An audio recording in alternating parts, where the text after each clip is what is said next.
when people go to see a movie. I hope that when they go to see a movie, they walk in, they enjoy it, of course, and then when they walk out of the theater, they love the person next to them a little more than what they felt about them when they walked in. That when they walk out of the theater, maybe they feel a little bit more hopeful about what this world can be than when they walked in. This is a story about compassion. It's about the power of compassion, the power of empathy, and hopefully a little bit of that will soak up, just a little bit, in people, and then we'll have been, done what we need to do. We need a Superman movie. For years now, the character has been mistreated by DC, relegating him to no more than faceless cameos, quick mentions, and pointless end credit scenes. But like a lot of people, I do believe that a Superman movie is necessary, because in a world where cynicism and hate speech run rampant across the masses, I think that Superman is the one figure that can keep that from rising. A hopeful, optimistic character who believes in the good of humanity. And with Superman Legacy, I think we finally have a chance to see what a good Superman film can truly accomplish.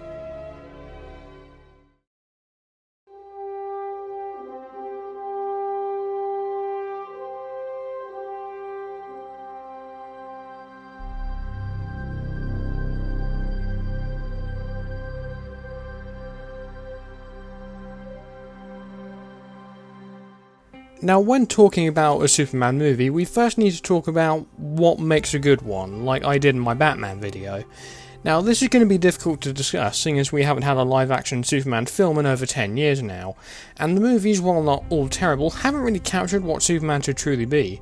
However, I think the answer to this question lies with Superman and Lois, a TV show that demonstrates what Superman as a character can really accomplish when given the chance.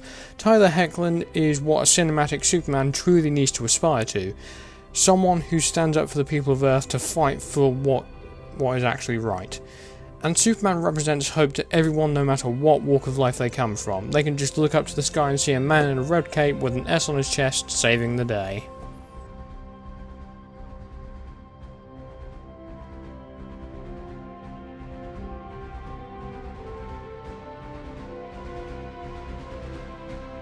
Now, a Superman movie I feel is necessary because since 2017 he's been pushed to the sidelines for far too long, and by the time he returned in Black Adam, the damage was done and Cavill was out. Now, there's a lot of people who are really hating on James Gunn for a lot of this, but are we forgetting that all the stuff James has had a hand in bringing to the big screen? The Suicide Squad in recent memory is a brilliant take on the team of villains and is way better than the 2016 version. Also, Guardians of the Galaxy Volume 3 is fucking incredible. That movie alone made me start to like Marvel again after a lot of the disappointing stuff from the MCU recently.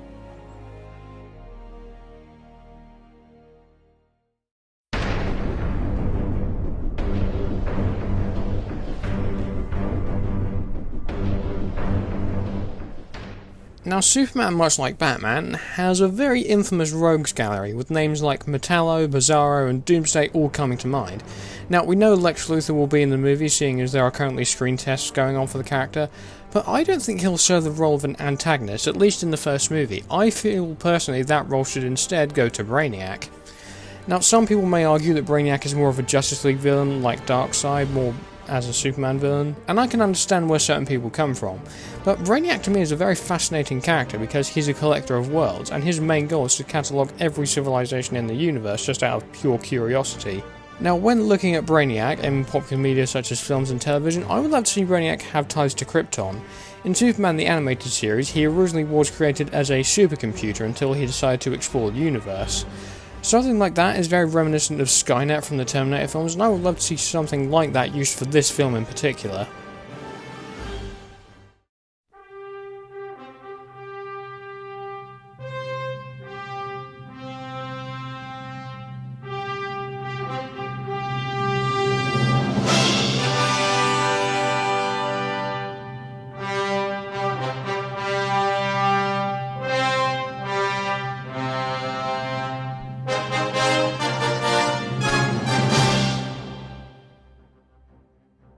Now, the casting for this is going to be tricky, as we don't know what characters are going to appear in the movie.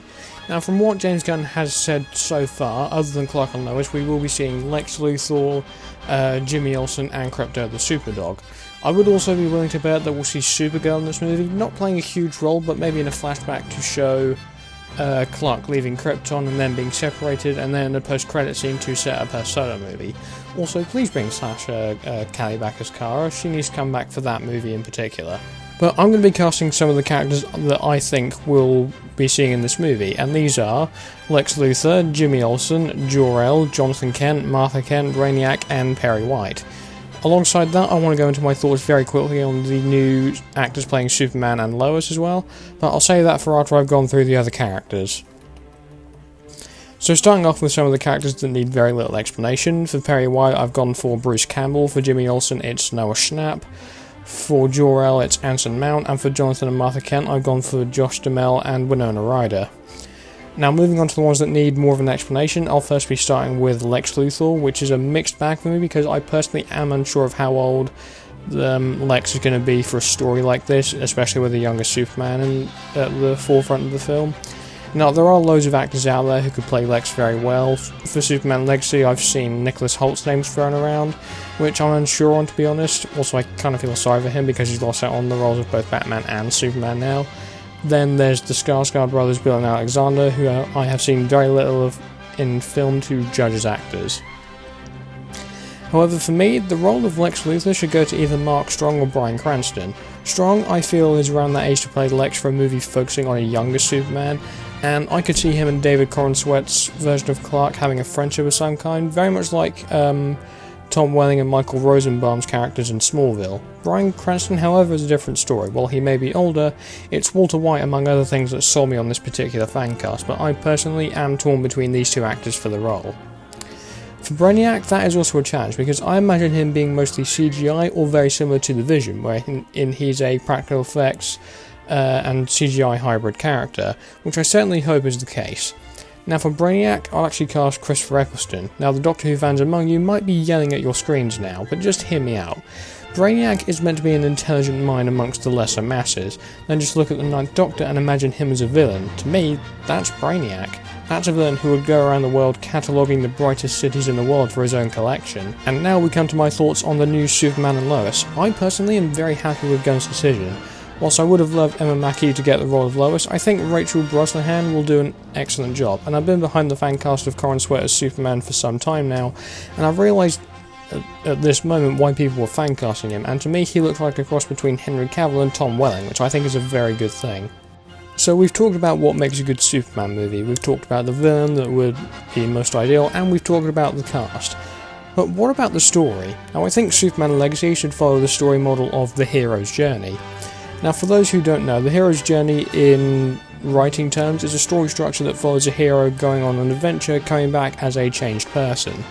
Now since this movie is focusing on Clark trying to balance his human and Kryptonian heritage, I think that should be the overall goal for this movie. We can see Clark over the course of this movie making a difference in Metropolis, stopping major crimes, and helping the minorities in this world. We can also see him meet Lex Luthor for the first time, or we can go down the Smallville route and have Clark and Lex already be very good friends. However, we also need to follow a 3-act structure for this movie. Act 1 should introduce us to this version of Clark and set up his conflicts for the movie, as we see him balancing his life at the Daily Planet along with his life as Superman, and the end of the first part of the story could see Brainiac's introduction. Act 2 can see Clark journey to the Fortress of Solitude, where we see Jor-El explain who Brainiac is, that he originally was created as a supercomputer until he decided to leave Krypton to learn about and catalogue the wider universe, and that's how Krypton was destroyed, that Brainiac had returned to the planet and catalogued its brightest city, Kandor. And then Act 3 will be the big finale, as we see Superman defeat Brainiac in a bid to protect his home. In the final battle, which will cause a lot of property damage, this is after all a superhero movie, but after all that, we see Clark defeat Brainiac, telling him that Earth is protected, and if he ever returns then he'll see to it that he never makes a plan to come back. Okay, and that's the general outline that I hope Superman Legacy follows. Now, I have a lot of faith that James Gunn will do the character justice and make one of the best superhero films ever. The man directed Guardians, and I have no doubt in my mind that he will do Superman justice. And that concludes another video. Thank you all very much for watching, and if you enjoyed, be sure to like and subscribe, but for now, I will see you soon.